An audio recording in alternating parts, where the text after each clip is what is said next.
Thanks for listening to the Wildly More podcast today. Kate, how you doing? Terrible. If you're here today watching this, we wanted to encourage you. Thank you so much for joining with us as we're just launching this podcast. This is now going to be episode 11, and kind of the heart behind what we wanted to do. In Hebrews 10, it says, "Let us consider how we may spur one another on towards love and good deeds, not giving up meeting together, as some are in the habit of doing, but encouraging one another all the more as you see the day approaching." And we have known, serving together for many years now, behind the scenes, living by faith, being a voice of hope, being known by love is a very tough and challenging task. And what has helped us over the years is people have transferred courage to us, as it says, to encourage one another. And so really the heart of this podcast was to transfer courage from things we're saying to you as someone who's watching. And it's our hope and desire that after every one of these episodes, you will have the courage and resilience transferred to you so that you can continue on in good deeds and in love, and to not give up. So today's topic is Betrayal. Sounds fun. You read the perfect verse, though, because if I'm understanding it, the spur is the thing, the little sharp thing on the boot of the person riding a horse, right? And they, kick the horse and it forces it to go, but it has to go through great pain.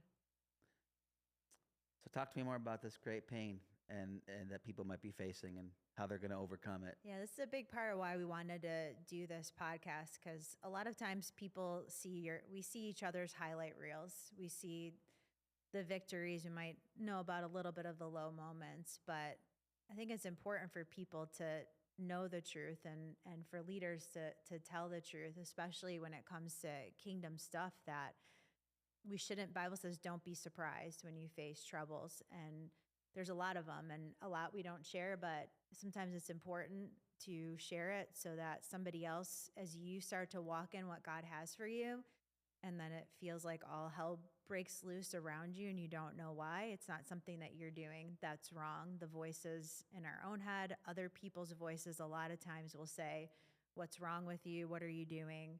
This shouldn't be happening. And it's not all sunshine and unicorns when it comes to following God.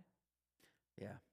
And what we like to share on this podcast is really the process that we've walked through, because this is something everyone will have to face. But what helps each other, what helps is not knowing all the details. We're not interested in sharing details. But what's interesting is, how did your faith meet you in that moment?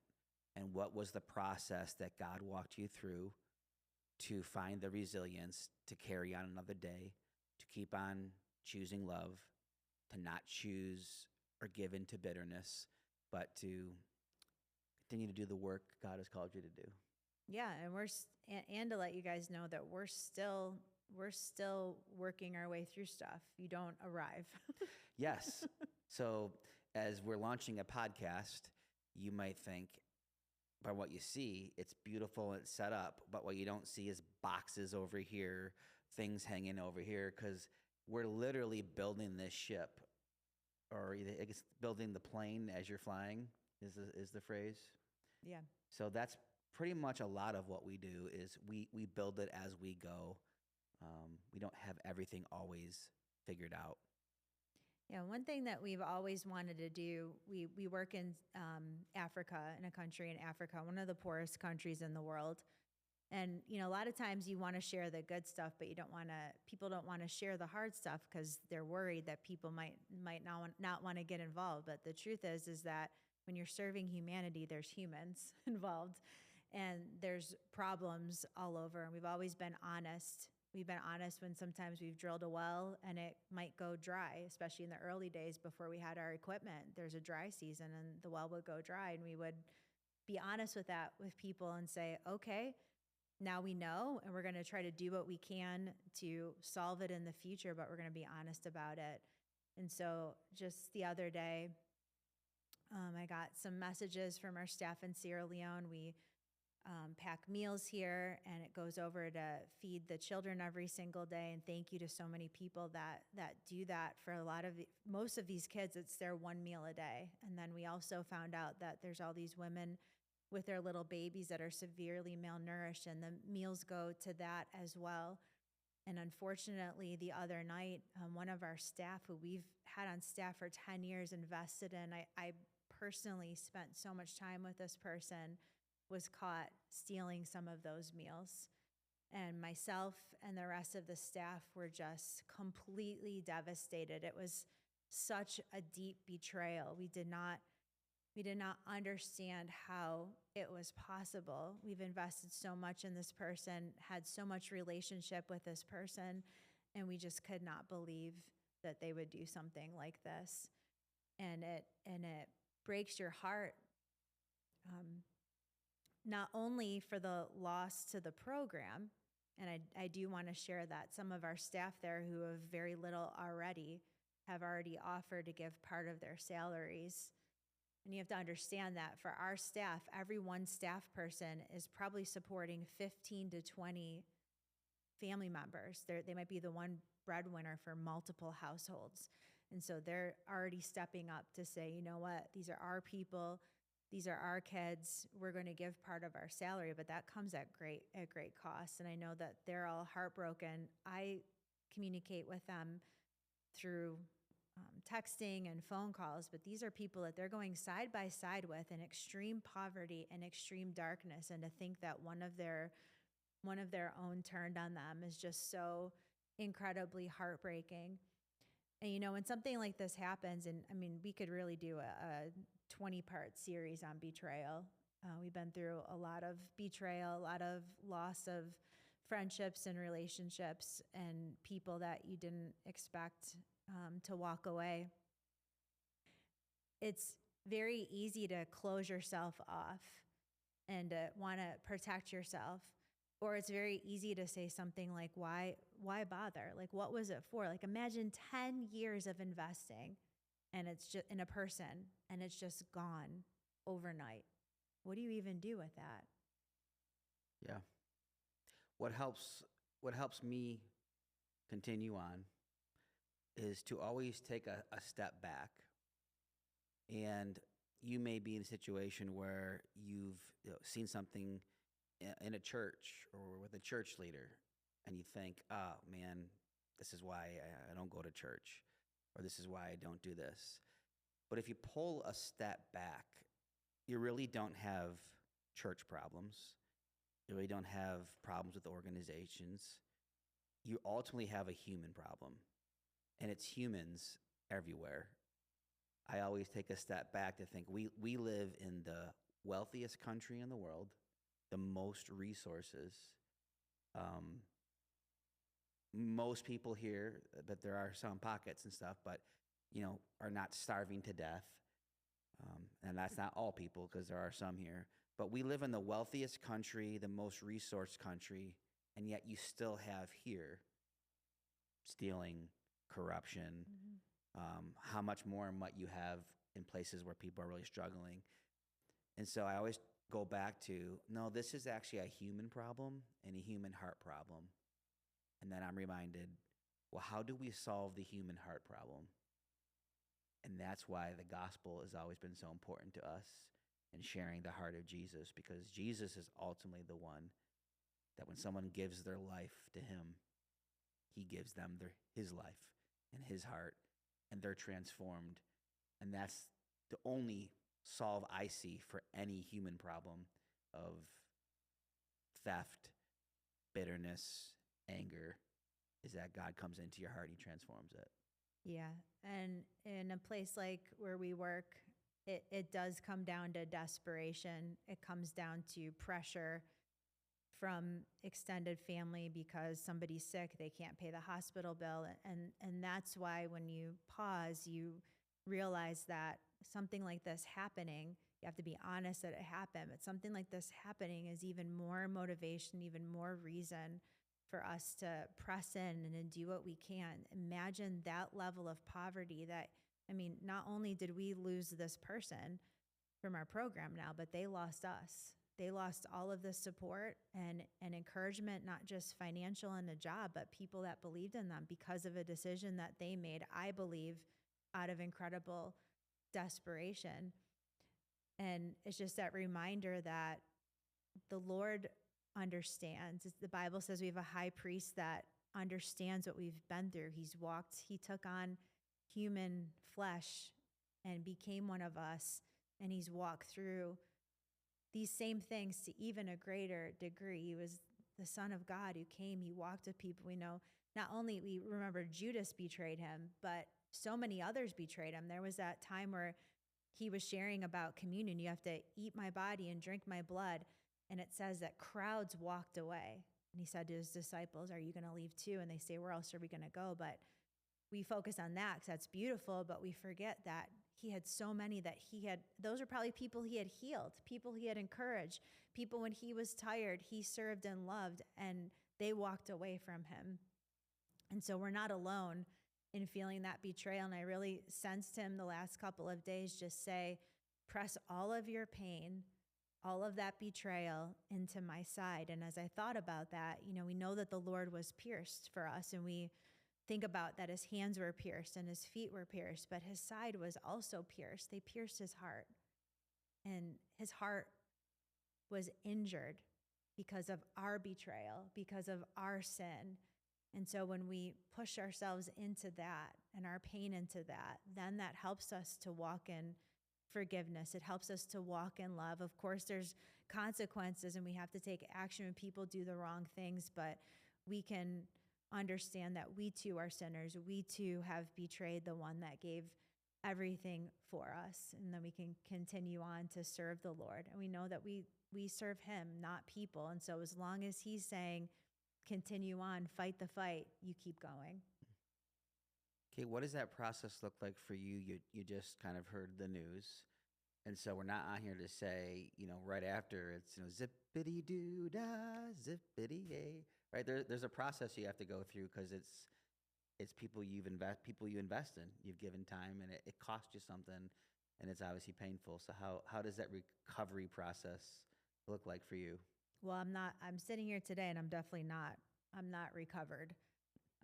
It really takes discipline. Faith is action. Faith is moving forward when you don't feel like it. And I definitely don't feel like it. I'm tired. I'm tired of being hurt. I'm tired of the disappointment. There's a financial loss that we're going through as a result of this. I'm tired of begging for I'm tired. But I know that until the Lord says you're done, like I need to walk in obedience even when I don't feel like it. I know that this is the Lord's work. So it's actually not really my problem. It actually hurts his heart, and it's up to him to solve it. And so he gives us the strength, but it's that pushing into his side. And then it's like I did this morning in prayer, confessing when I immediately became angry, when I took it out on the people that I love. I took out my pain on the people that I love, knowing that his mercies are not only new every morning, but they're new every moment, and reminding myself how much I need him, that it's all his. So it's easier for me to give the glory and the victory to him and to say, look at this is the Lord's doing and it's marvelous in our eyes. It's difficult for me to give the broken times and the hopeless times to him. I feel like I've got to solve it. I've got to muster up the strength.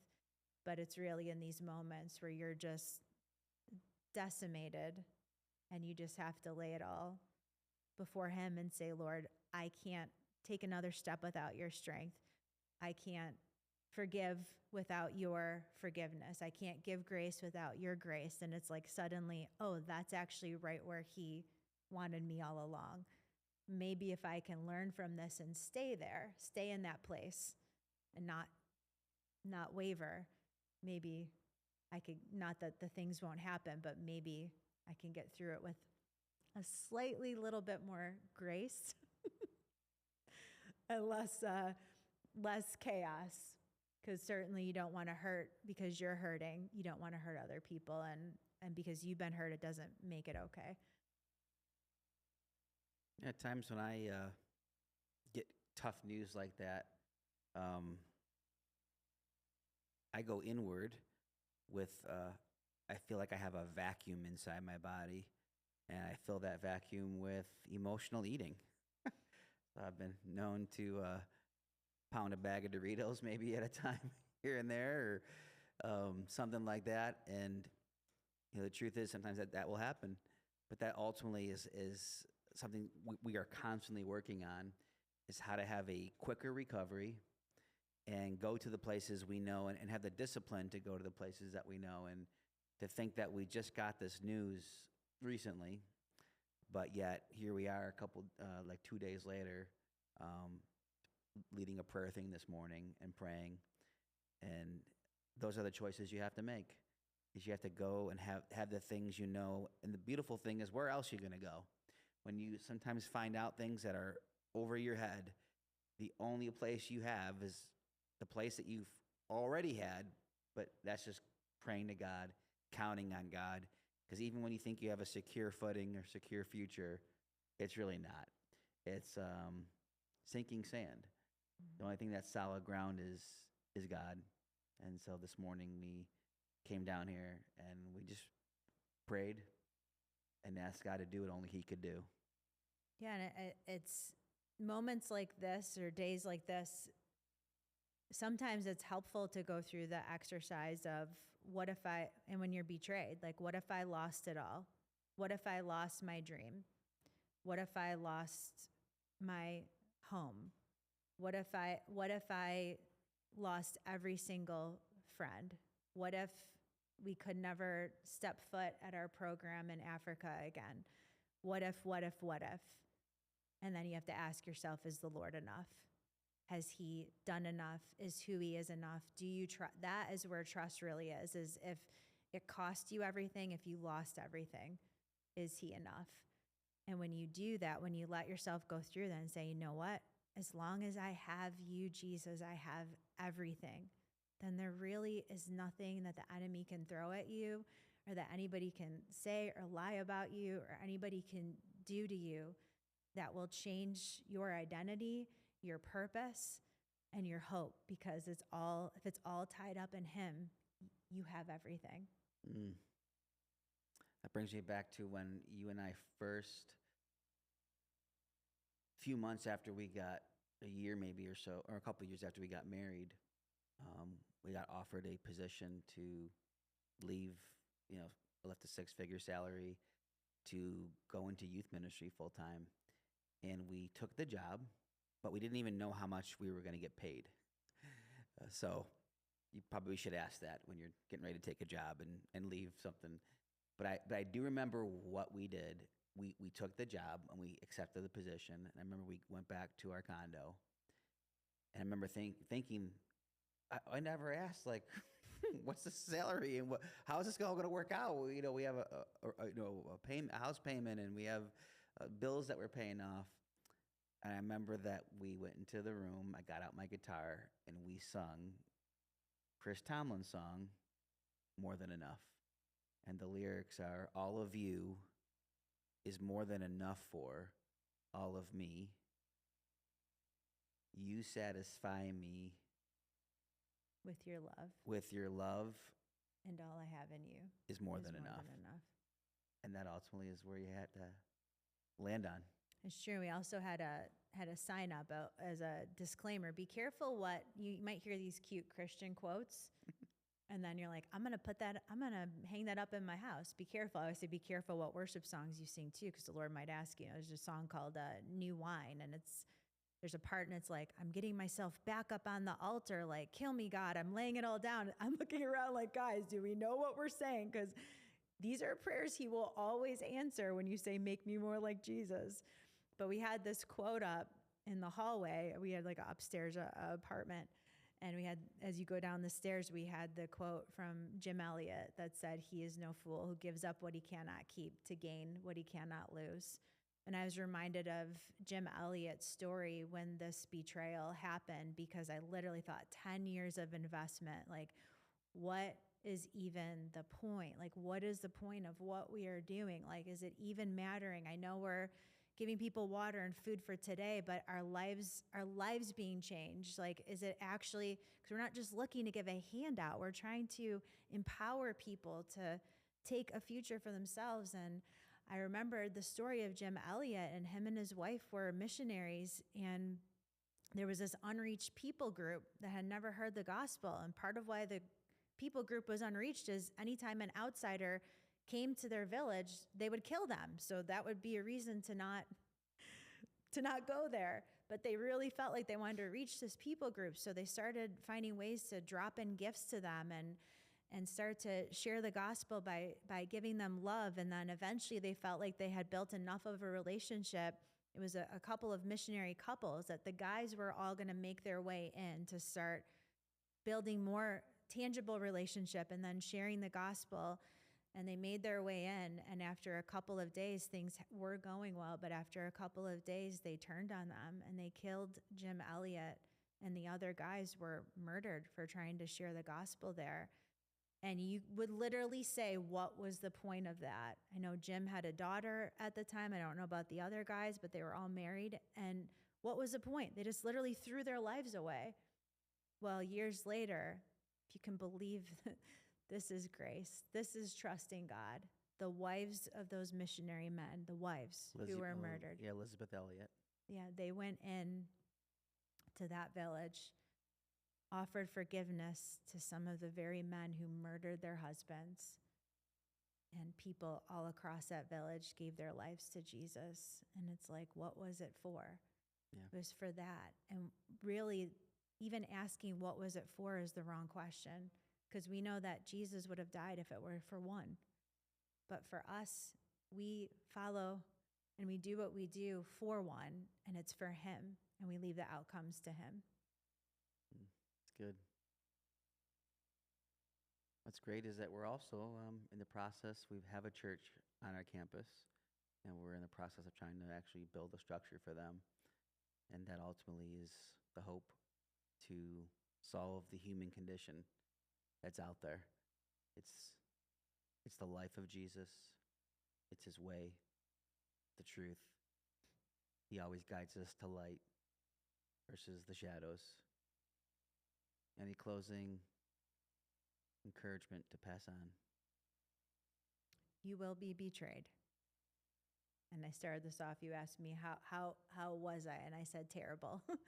And that was just to be a little bit silly. In my flesh, I am terrible. But in my spirit, I'm filled with hope, filled with faith, and actually filled with wonder that we get the privilege to serve the Lord. I remember the martyrs all celebrated. There's so many incredible stories of those who were martyred that celebrated that they would be counted worthy to suffer for Christ. And I'm just so grateful that we're counted as worthy to serve him, and we'll never give up as long as he's in it. We're going to continue on, and I would encourage you to do the same. Don't give up. Press into his heart. It was pierced for you, and he knows the pain, but he's the only one that can heal and give you hope to continue to serve. Thanks for listening today to this podcast. And it would be our hope, if it helped you today, share it with somebody, put a comment or like it. It will actually help get this word out. And it would be our hope that you would take all the courage, stories, processes you heard today, and that you would live wildly more.